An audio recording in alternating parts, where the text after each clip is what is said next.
Hello and welcome all to today's class. In today's class, we will discuss about the first chapter of your history, that is the rise of nationalism in Europe. Okay, so before directly jumping to the chapter, let's discuss about the foreground or the fore situation of Europe. Okay, so in 1848, Frederic Serreux, a French artist, prepared a series of four prints visualizing his dream of a world made up of democratic and social republic, as he claimed. Okay, so Frederic Sorrieu जो कि एक French artist था 1848 में एक painting बनाया जिसमें वो अपना ड्रीम वर्ल्ड क्रिएट किया था और वो ड्रीम वर्ल्ड क्या डिपिक्ट कर रहा था ना democratic and social Republic means जहाँ पे पीपल अपने आप को रूल करते हों या फिर पीपल अपना रिप्रेजेंटेटिव अपना लीडर खुद चुनते हों ठीक है then artists of the time of the French Revolution personalized liberty as a female figure और उस टाइम में सिर्फ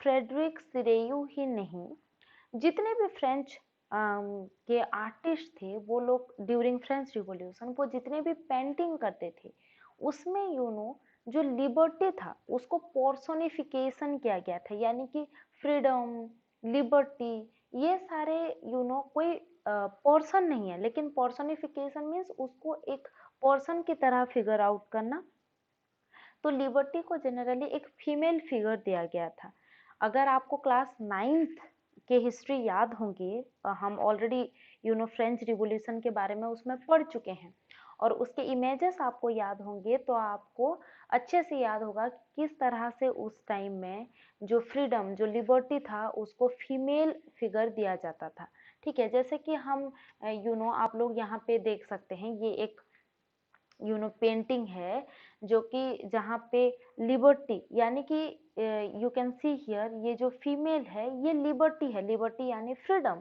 और ये कोई सच में एग्जिस्ट करने वाला लिबर्टी नहीं है लिबर्टी यानी कि जो फ्रीडम है उसको एक फीमेल का फिगर दिया गया है and this image is showing that liberty leading the people यानी कि जो लिबर्टी है जो फ्रीडम है वो लोगों को आगे लेके जा रहा है या फिर गाइड कर रहा है ये एक पेंटिंग गया सेकंड अगर आपको क्लास 9th के फ्रेंच रिवॉल्यूशन याद है तो आपको ये वाला इमेज याद होगा दिस इज एक फीमेल है जो ट्राई कलर क्लॉथ में है that is red white and blue जो कि फ्रांस का नेशनल जो फ्लैग है उसका कलर है ठीक है नेक्स्ट एक इमेज आप देख सकते हैं that is the image of A wing women यानी कि एक वुमेन है जिसके पर निकले हुए हैं और ये किसको पर्सनल पर्सोनिफिकेशन किया गया है ना लॉ को जो लॉ एंड ऑर्डर होता है तो उस लॉ का पर्सोनिफिकेशन किया गया है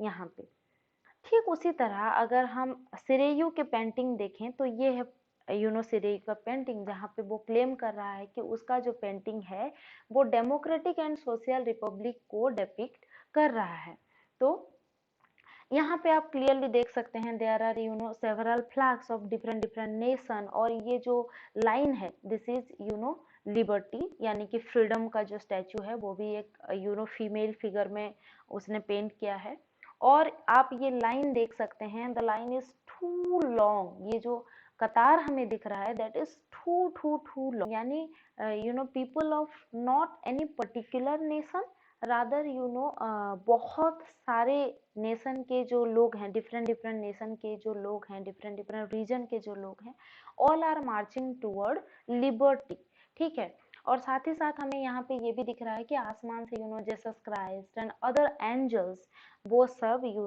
लोगों को देख रहे हैं तो इस पेंटिंग का आगे क्या क्या मतलब था वो भी एक्सप्लोर करेंगे so this is the painting of Frederic Sorrieu According to Sirey's utopian vision, the people of the world are grouped as distinct nations identified through their flags and national costume। जैसे कि हम already उस picture में देखे थे कि यहाँ पे बहुत सारे नेशन के लोग हैं, और हमें कैसे पता चल रहा है कि बहुत सारे नेशन के लोग हैं? Because their costumes are different, their flags are different, और उससे हमें पता चल रहा है कि अलग अलग जगह के लोग हैं, अलग अलग नेशन के लोग हैं, but there goal is common, and वो किसके ओर मार्च कर रहे हैं? Toward liberty. तो यहाँ पे जो वर्ड यूज हुआ है utopian vision, what is the meaning of utopian vision? Utopian vision means a kind of imaginary situation that is too perfect to be real। एक ऐसे सिनेरियो को इमेजिन करना जो इतना परफेक्ट हो कि शायद इन रियलिटी में उतना परफेक्शन कहीं पे एग्जिस्ट नहीं करता है। जैसे हम राम राज्य की बात करते हैं, आप सुने होंगे राम राज्य एंड ऑल, बहुत सारे लिटरेचर वर्क में भी आप पढ़े होंगे उसको। What is the meaning of Ram राज्य एक्चुअली?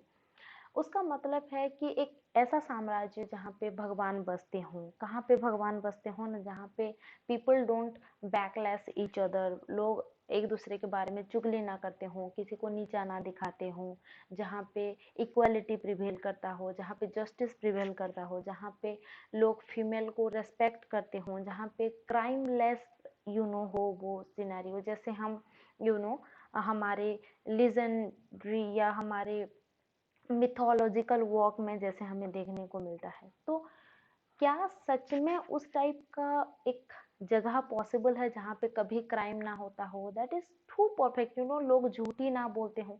तो उस काइंड का यूटोपियन विजन मीन्स एक ऐसा इमेजिनरी वर्ल्ड क्रिएट करना या एक ऐसा इमेजिनेशन रखना दैट इज टू परफेक्ट, सब कुछ सॉर्ट आउट हो, सब कुछ सॉर्टेड हो, सब कुछ परफेक्ट हो, एवरीथिंग एट इट्स प्लेस। पर उतना ज्यादा परफेक्शन सच में एग्जिस्ट करना ऑलमोस्ट इम्पॉसिबल होता है, उसको हम यूटोपियन विजन बोलते हैं। Now leading the procession way past the Statue of Liberty are the United States and the Switzerland, which by this time were already nation state।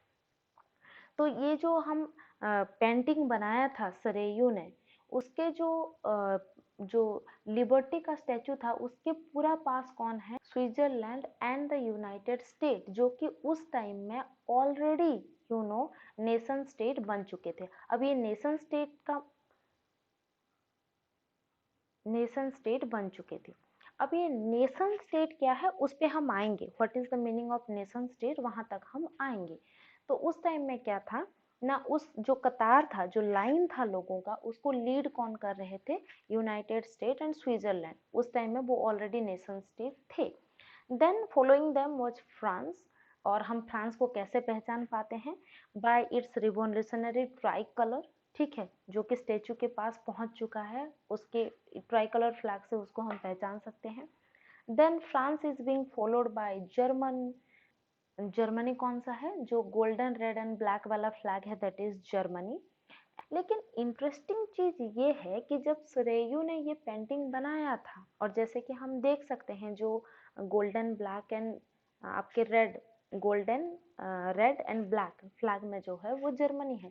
लेकिन interesting चीज ये है कि उस टाइम में जर्मनी एक यूनाइटेड नेशन नहीं था। जर्मनी का क्या बोलते हैं, यूनिफिकेशन नहीं हुआ था। जर्मनी बोल के एक नेशन ही नहीं था। जैसे अगर आप क्लास 9 के नाजिज्म अगर आपको याद होगा, तो आपको अच्छे से याद आता होगा कि when Hitler rise into power he started uniting people, कि जितने जर्मन स्पीकिंग स्टेट थे, जर्मन को छोड़ के भी, जैसे पोलैंड, ऑस्ट्रिया, ये सारे को उसने इकट्ठे करना स्टार्ट किया। अगर आपको क्लास 9 के नाजिज्म याद होंगे तो जिस टाइम में सरेयू ये पेंटिंग बनाया था, उस टाइम में जर्मन एक यूनाइटेड नेशन नहीं था, वो जर्मन का यूनिफिकेशन नहीं हुआ था, ठीक है। जो फ्लैग है कि that black red and golden वाला कलर उनका फ्लैग होगा, ये एक जस्ट एक एक्सप्रेशन है, एक होप है कि जब जर्मन यूनिफाइंग होगा, जब जर्मन बोल के एक स्टेट होगा, तो उसका इस तरह के कुछ फ्लैग्स होंगे। तो ये कंप्लीटली एक इमेजिनरी पेंटिंग था जिसका रियलिटी से कोई भी वास्ता नहीं था। फिर आते हैं पेंटिंग के ऊपर। तो पहले रहा यूनाइटेड स्टेट, देन स्विट्जरलैंड, उसको फॉलो कर रहा है फ्रांस, उसको फॉलो कर रहा है जर्मन, देन जर्मन को फॉलो कर रहे हैं Austria, then Sicilic kingdom, Lombardy, Poland, England, Ireland, Hungary, Russia, there are many more nation जो उसको फॉलो कर रहे हैं टुवर्ड द लिबर्टी। और साथ ही साथ हम उस पेंटिंग में ये भी देख पा रहे हैं कि हेवन से क्राइस्ट, सेंट, एंजल्स, बहुत सारे जिसको हम बोलते हैं ना, जिनको भी हम मानते हैं as god and goddesses, all are watching over the people. और ये क्यों, नॉट ओनली क्राइस्ट, सेंट भी, एंजल्स भी, ये सब एक साथ उन लोगों को देख रहे हैं। एंड ये इसलिए बनाया गया था कि that is the symbol of fraternity, यानी भाईचारा जिसको हम बोलते हैं, लोगों में एक यूनाइटेड फीलिंग हो, एक अपनापन का फीलिंग हो, उसको डिपिक्ट करने के लिए ऐसा बनाया गया था।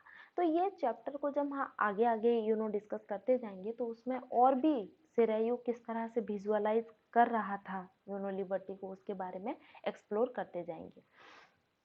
तो 19th सेंचुरी में nationalism emerge as a force which brought about sweeping changes in political and mental world of Europe। तो 19th सेंचुरी में नेशनलिज्म एक ऐसा फोर्स बन के उभरा जो पॉलिटिकल एंड जो मेंटल चेंजेस था उसको बहुत तेजी से उसमें बदलाव लाने लगा। The end result of these changes were the emergence of the nation state in the place of multinational dynastic empire of Europe। A modern state, अब हम ये समझेंगे कि ये जो हम बार बार एक वर्ड डिस्कस कर रहे हैं नेशन स्टेट, तो ये नेशन स्टेट है क्या। तो नेशन स्टेट को समझने के लिए सबसे पहले हम मॉडर्न स्टेट को समझेंगे। मॉडर्न स्टेट क्या था ना, जहाँ पे एक सेंट्रलाइज पावर था, ठीक है, जो कि एक पर्टिकुलर डिफाइंड टेरिटोरी को, एक टेरिटोरी यानी जिसका एक बाउंड्री होता है, उस एरिया को, एक टेरिटोरी को वहाँ रूल करता हुआ एक सेंट्रलाइज पावर, यानी कि एक पावर जो पूरा टेरिटोरी को गवर्न करता हो, उस काइंड का एक सिनेरियो होता था, या उस टाइप का एक कॉन्सेप्ट था। एक मॉडर्न स्टेट में एक सेंट्रल पावर था जो पूरा टेरिटोरी को कंट्रोल कर रहा था, जिसको हम मोनार्ची भी बोल सकते हैं, ठीक है।